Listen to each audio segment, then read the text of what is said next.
Peygamberimiz sallallahu aleyhi ve sellem özünün kuttuğu hadisinde aytat. El cennetu tahta aqdamil ummahat. Beyiş bul apalardın kadamın aslında.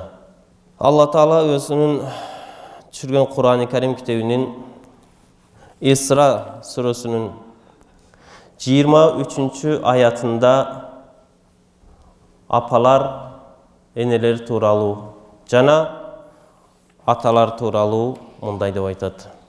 A'udhu billahi mineşşeytanirracim.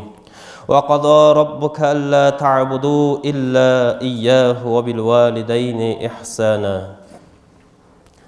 Senin jaratuuçun Allah Taala hüküm kıldı, bir gana Allah'ını gana sıyınuğa hüküm kıldı deydi.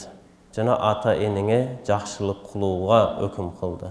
Allah Taala birinçile uşul özgö şerik kılıudan tıyıp жалғыз Allah'ını gana ibadat kıl dep aytıp turup, andan keyin başka hiç bir nerseni koşboston oşol maga şerik keltirbegin, жалғыз Allah'ını gana sıyıngın dep oşul sözün artынан ata enenge жақшылық kılgın dep Allah Taala hüküm kılıp жатат. Бұл жерде ушунчалык көңүл бура турган нерсе, эмне үчүн Алла Таала өзүнө шерик келтирбе деп туруп, артынан ушунчалык ата энеңе жардам кыл, ата энеңе жакшылык кыл деп айтып жатат. Себеби ушул ата эненин орду динде ушунчалык орду өйдө болгондугун билсек болот.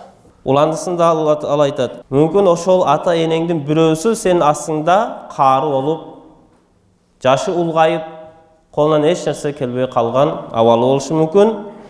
Ау килахума же атаңдағын, апаңдағын екеуі тең сенің қол астыңда қарып қалған болушу мүмкін дейді. Қол астыңда ата енең жашы улғайып, бирөөсү же екеуісі тең қартайып, қарып қалған болса дейді. Фала тақуллахума уффин. Ошол ата енеңе уф деп айтпағың дейді.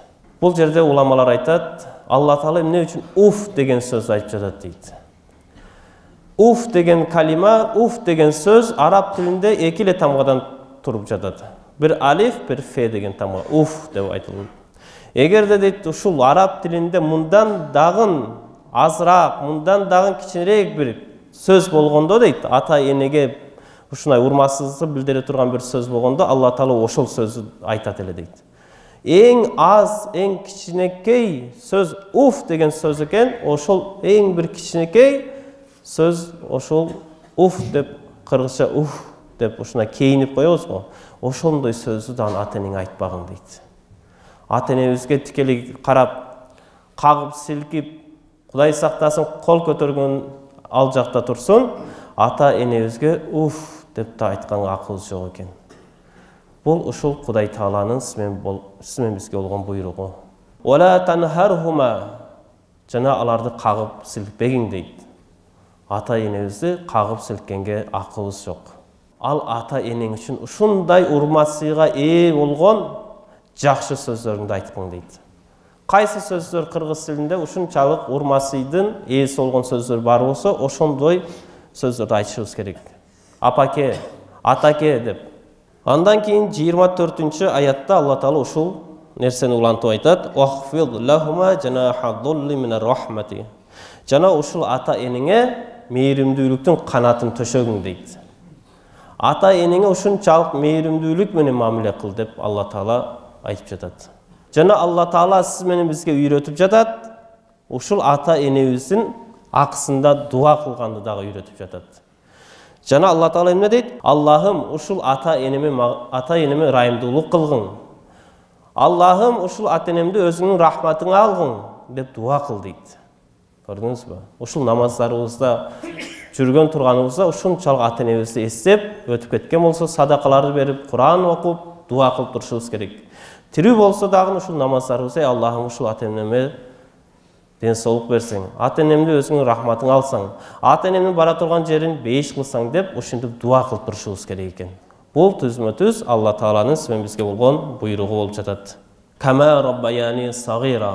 Кандай эле ушул ата энем мени кичинекейимде тарбиялады эле, Ошол сыңарын Алла Таала сен аларга рахмат кылгын, мээримдүүлүк менен мамиле кылгын деп силер дуа кылгыла деп Алла Таала айтып жатат. Биз кичинекейибизде ушунчалык алыбыз эч бир нерсеге жетпей, bir betibizge bir çımın konsa dağın oşonu betibizden koruy alбай, алсыз болуп, жаткан жерибизди булгап, ушинтип аткан учурда ушул апабыз келип бизди чоңойтtu. Бизге ушунчалык тарбияны берди.